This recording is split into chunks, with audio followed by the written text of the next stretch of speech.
Welcome, my name is Craig Morrison, the Executive Producer and Game Director for Age of Conan Unchained. Today we are going to take a look at the new adventure pack, The Savage Coast of Turan.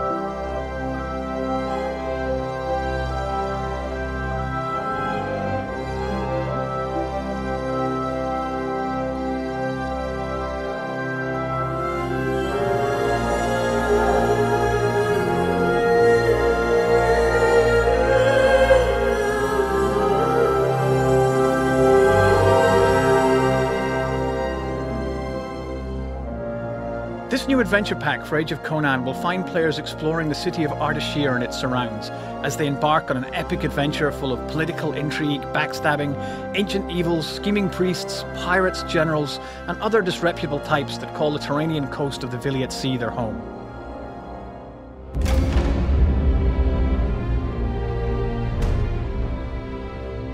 Players will get to meet up with two of Conan's old allies, Artus and Elishan, who you might have seen in the new Conan the Barbarian movie, and catch up with them some 20 years on. Conan, now king of Aquilonia, has dispatched you to Turan to aid his old friends. The adventure pack features a massive new outdoor playfield that encompasses the city of Ardashir and the surrounding coastline. It also contains 2 new solo instances, a new team instance, and new raid encounters. We really wanted to try and address the old development challenge of something for everyone with this pack by providing one strong example of each playstyle preference for people to enjoy. In a city where the thieves and pirates may be the most reliable allies you have to watch your back and keep your blade close.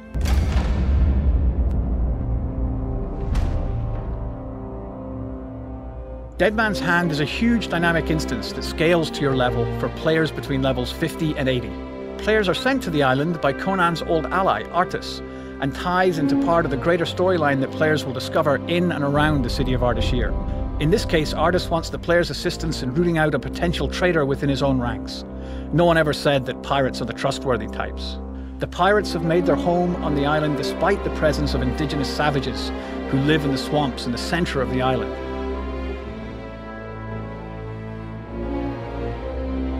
These dangerous primitives have some strange rituals and are a constant threat to the pirate encampments. The island has a fantastic visual diversity. Despite the almost tropical location, the skies are blackened by the almost constant ash cloud that belches out from the volcano on the island. This also means that there are thermal springs that create dangerously hot geysers in the arid rock valley that sits beyond the main pirate encampment. You could almost think of this location as being the proverbial brooding, moody, darker older brother of the starter zone in Tortage.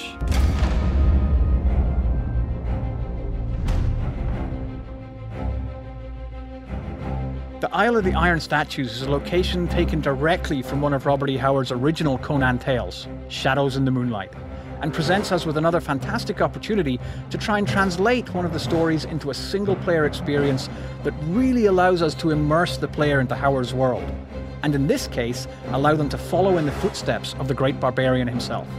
The original tale concerns Conan escaping to a remote island in the Viliat Sea, where he encounters the Red Brotherhood, a strange, skulking creature, and mysterious iron statues. Over 20 years have passed since Conan first faced those dangers on that island, so all is not as it was in his younger days.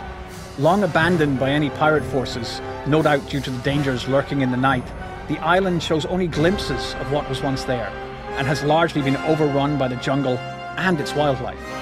The ancient evils, however, have not been banished, and will challenge the player just as they did Conan himself.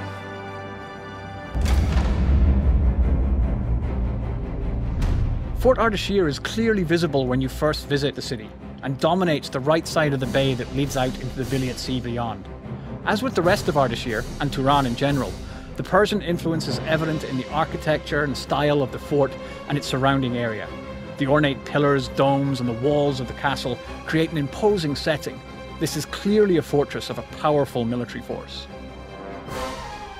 Inside, players will find a really compelling and interesting 6-man instance for maximum level players.